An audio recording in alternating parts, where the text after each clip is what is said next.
We've been looking at the level of economic development across countries in the world. We've been using the shorthand of the gross domestic product per capita. One of the most important questions we want to know is whether today's poor countries have the chance and are indeed on a path to close the gap with the higher income countries. We know that if they make that transition successfully, it will raise their well-being, but it will also improve other aspects of life, the health, the life expectancy of the population, educational attainment, opportunities of the population more generally. We're interested, therefore, both in understanding whether poor countries tend to narrow the development gap with richer countries, and from that normative or goal-directed perspective, we're interested in how that can be achieved. Economists use a couple of terms that are very important for this concept. The term convergence is the term that is used to convey a narrowing of the proportionate gap of a poor country and a richer comparison country. Is the proportion of income per person in the poor country relative to the rich country rising? Is the poor country closing that gap? If so, the poor country is said to be converging with the higher income country. The opposite is divergence. Divergence means that the poor country in relative terms is becoming even poorer when compared to the rich country. Maybe the poor country is making progress, maybe its income per person is rising 1% per year, but if the richer country is making even faster economic growth, say 2% per year, then the poorer country will have a declining relative size in gross domestic product per person relative to the higher income country. So we want to study whether countries are converging or diverging. That will tell us a lot about whether overall differences of material life, life expectancy, health, education levels, degree of urbanization are tending to narrow between the rich and the poor countries or tending to widen. I would say in this very complicated question, with a very diverse record of now the 193 countries around the world, so no one storyline that fits all, we could say in broad terms that one part of the period of modern economic growth has tended to be characterized by a kind of divergence, and more recently by a pattern of broad convergence. What do I mean by that? We're going to be studying how modern economic growth took off in the Industrial Revolution. And we know that until the Industrial Revolution began, most of the world was poor, most of the world was rural. The gaps of rich and poor countries were quite narrow, not like the huge gaps today. And then a takeoff started with the Industrial Revolution. And with that takeoff, a certain part of the world, a relatively small part of the world, starting in England, spreading to Great Britain more generally, spreading to Western Europe, the United States, Australia, very few other places initially, experienced that industrialization in the first part of the 19th century.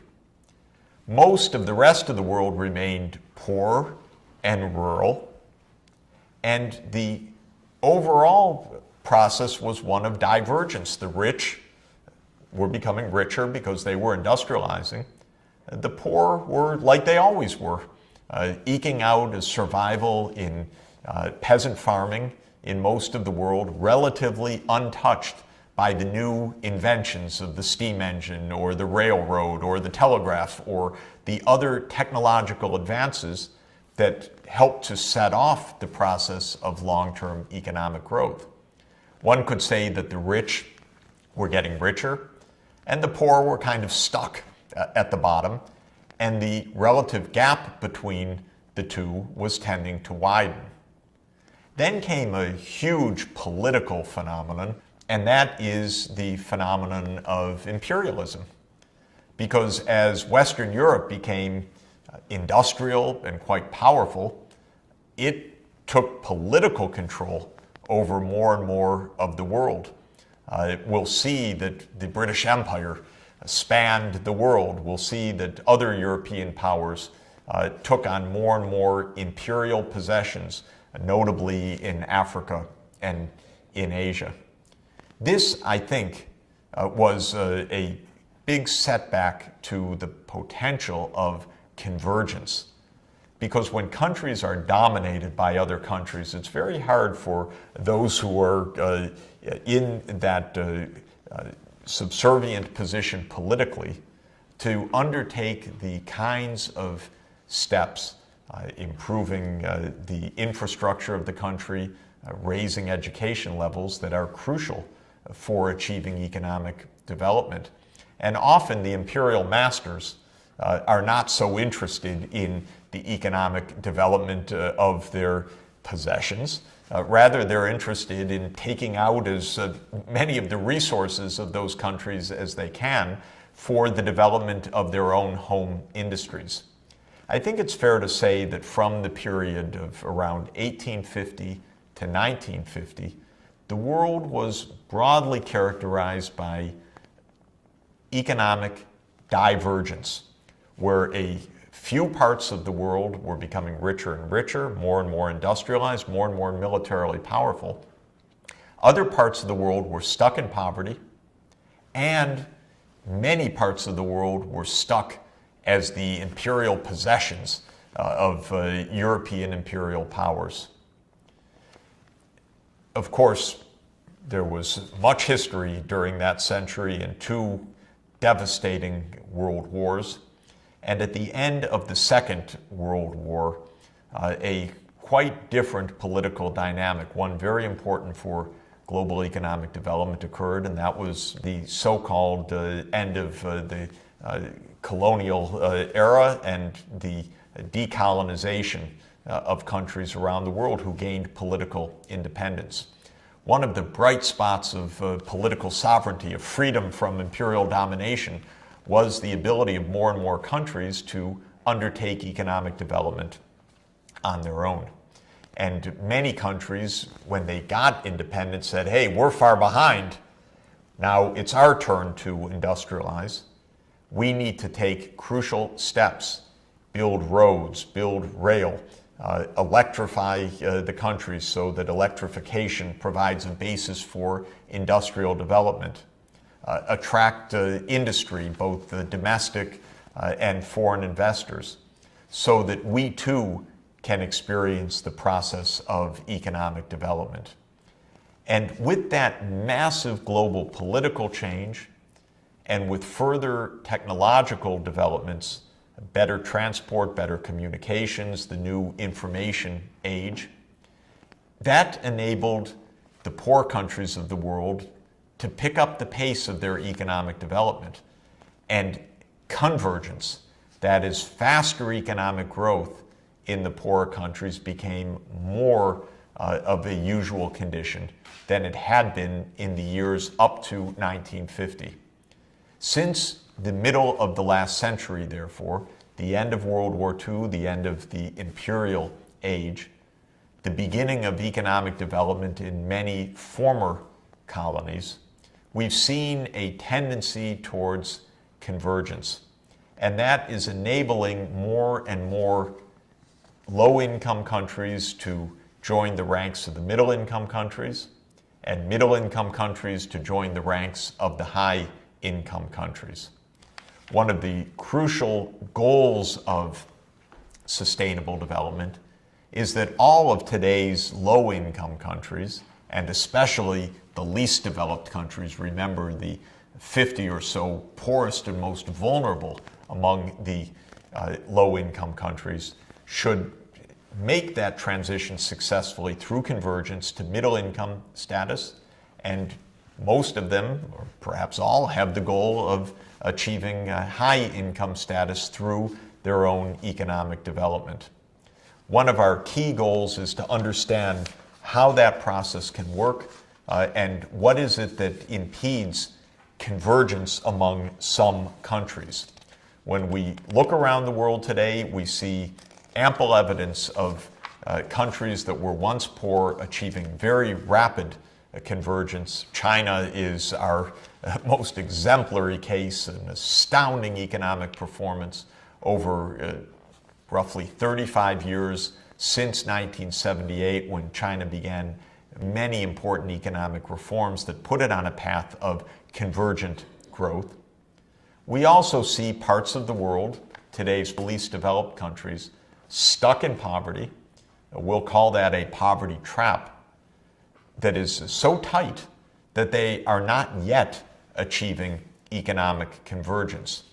Niger is an example of such a country. It is a landlocked country in the Sahel region of Africa. You can see on the map that it is a country just south of the Sahara Desert. It's far from the coasts. It's one of the world's poorest countries. It's a country that's just at the bottom of the world's Human Development Index, meaning that not only is it income poor, but also its conditions of education and health are very dire indeed. But not only has Niger had to suffer this kind of poverty, it's been stuck in a poverty trap for a long period. So unlike China, it has not been achieving economic convergence. Let's look at the numbers just as an example. We'll measure the gross domestic product per person in purchasing power parity adjusted terms. Remember, taking into account difference of price levels across countries. If we look back in 1980, the per capita income in the prices of those days in the United States was about $12,000 per person. In China, about $250 per person, very poor. In Niger, maybe even higher than China on the official data at about $450 per person. Now let's fast forward to the year 2010. What's happened? China experienced decade after decade of double-digit economic growth, with the economy doubling every few years, every 7 years on average. And that meant that by the time 2010 came around, China was no longer at $250 per person. It was now at nearly $10,000 per person. The United States, by then, at about $50,000 per person. Niger, unfortunately, still stuck at below $1,000 per person and still among the least developed countries. If you ask the question about divergence and convergence, China went from being around 2% of the U.S.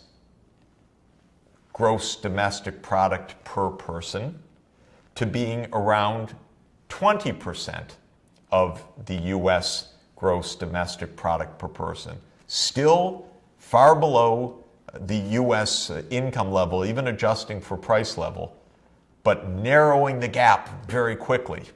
Niger, sadly, started out at around 4% of the U.S. per capita level, but by 2010, less than 2%. In other words, experiencing divergence rather than convergence.